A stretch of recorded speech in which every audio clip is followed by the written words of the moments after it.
On several occasions, we have shown you how we manage and control weeds in our cereal crops. Cereal where we work with regenerative strategies and certified organic agriculture, therefore without using herbicides. And we do this using a tool called a harrow or spike harrow, which allows us to have mechanical control over the weeds. Today I want to show you the result of this work a few months after having completed it. And we will see how the cereals look at this time of year, when we are roughly a couple of months away from the harvest.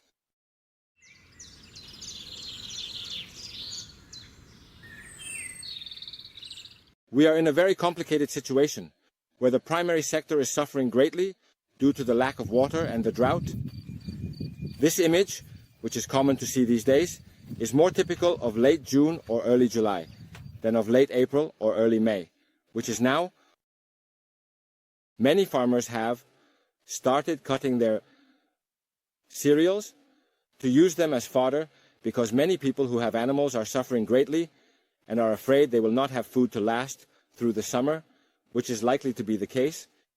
It is a truly sad and complex situation. The option to cut the wheat, or whatever cereal it may be, before it reaches grain stage is already a consideration that the conditions will not allow for the production of grain of minimal quality or weight suitable for both animal and human consumption. Therefore, this image is common. In any case, now we are going to look at our wheats. We are holding on. It is not as it should be, as we would like. We have also lacked a lot of water, but it is true that the strategy of gradually improving the soils, gradually increasing the amount of organic matter in our soils, helps them have a greater capacity to make use of the little water that falls. And this is one of the other great advantages of regenerative agriculture. Let's take a look at our wheat field. It is not as we would like. We have also lacked a lot of water, but what interests me today is to show you how weed control has worked with the trace. Here is our vast and expansive, beautiful and bountiful wheat field. This is an ancient wheat called Kamut, a highly valued wheat at the moment. An interesting wheat. We do not have a very large harvest. We will see it in a couple of months when we pass the harvesting machine, but we are happy because it is still green, as it is currently withstanding the drought, and the conditions we have here, and that is true. The spikes are not the largest we could have, although they are not bad, given the conditions we have. Right now, the grain is in the process of hardening, and in a few weeks, it will start to dry. We have already passed the flowering stage. But let's go inside and see how the control of weeds has worked with the residue. We are already in the field, and one thing I want to share with you, a virtue that I like to highlight about these plants, these ancestral wheats, is that they grow a lot.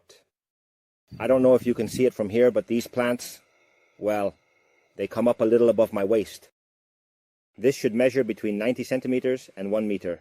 Therefore, this basically has 3 advantages. Firstly, by growing so quickly, they rapidly prevent sunlight from reaching the ground and favor the germination of plants that we do not want to be there. By growing so tall, their roots also work deeper.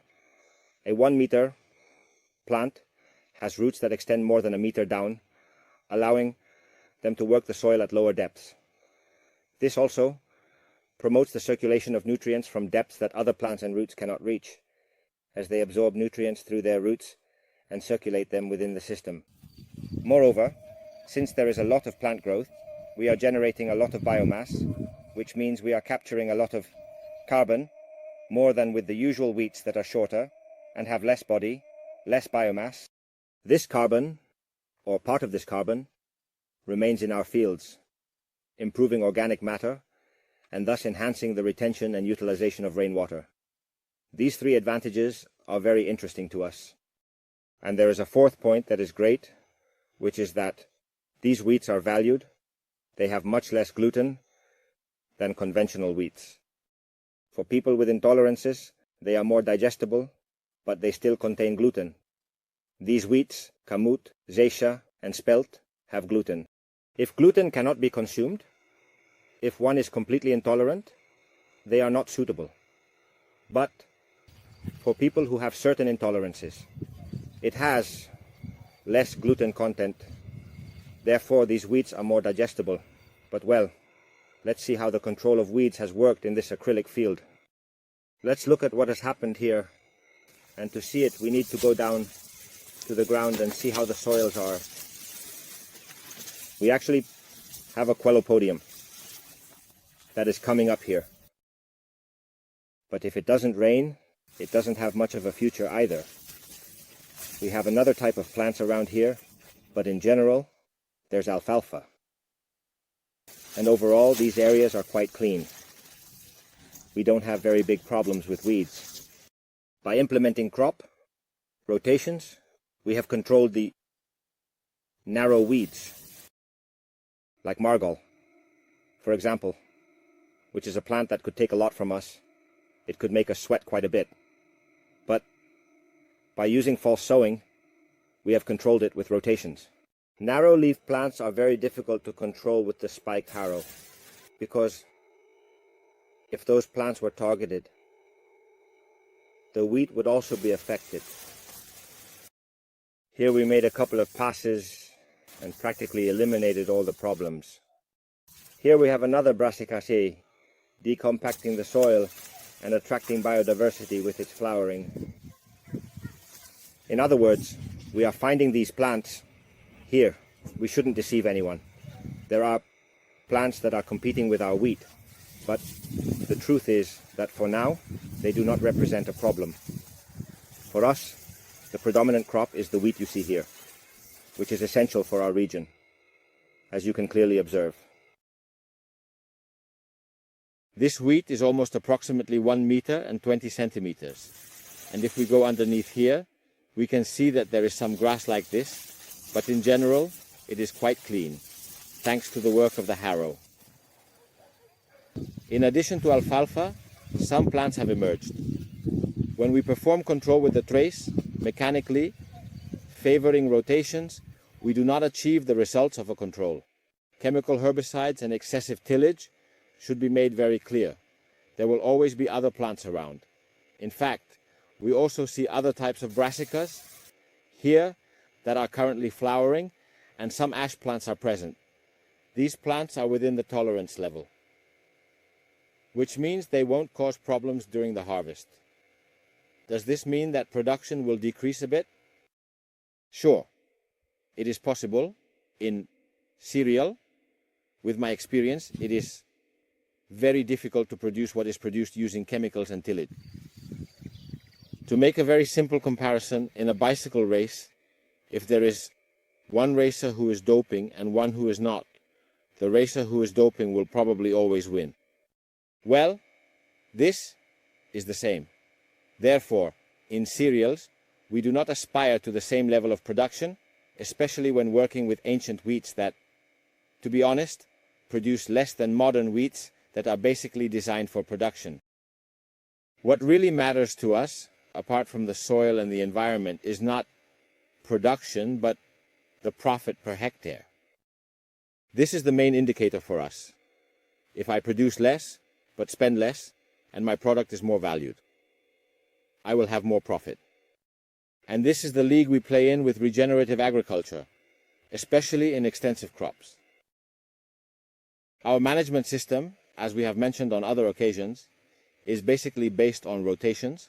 It is very important to implement crop rotations and move away from monoculture to improve weed control of possible pests, of possible diseases, to rotate with leguminous plants that capture nitrogen. Here we have not made any contributions of any type of fertilizer. Obviously, it would be organic. We have not applied either compost or manure. What is here is the result of the rotation process. And in the rotations, we try to include 2 or 3 years of some crop that does not require any work. In this case, we come from alfalfa. And I say this because we will see that there are some alfalfa plants left around here. Alfalfa is not easy to completely eliminate in organic farming. There are some plants left around here but I really don't worry about them because they will surely remain below the spikes of wheat, in this case of Kamut. So when we use the harvester, we will pass higher up and won't collect the alfalfa. We would not be interested because it would generate moisture in our wheat, and this is what we do not want. Therefore, we see here that there are some plants here in the middle of alfalfa, and they are also in bloom, but they always remain below the wheat. Look at the height of this wheat. Look where it reaches me. It really is a very tall wheat. We are very happy with this height, as I mentioned to you. Therefore, things to keep in mind when working with regenerative agriculture, when working without chemicals, it is practically impossible to have a 100% clean field, as we achieve when working with chemicals. This is the case, and it must be accepted.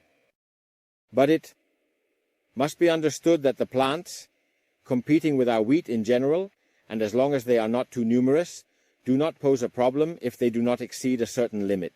And not only that, having different alfalfa plants here in the background is positive, because they are capturing nitrogen for free.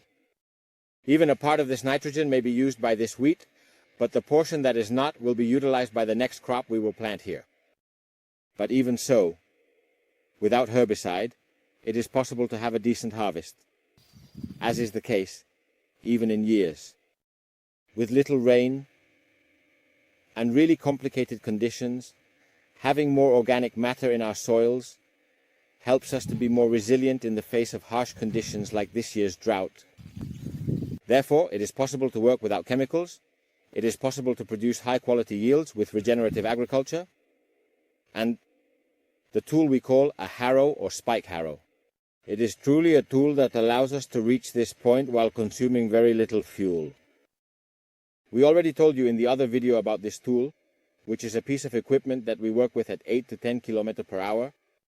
Since it does not turn the soil, it consumes very little fuel. Therefore, it is a very, very efficient tool.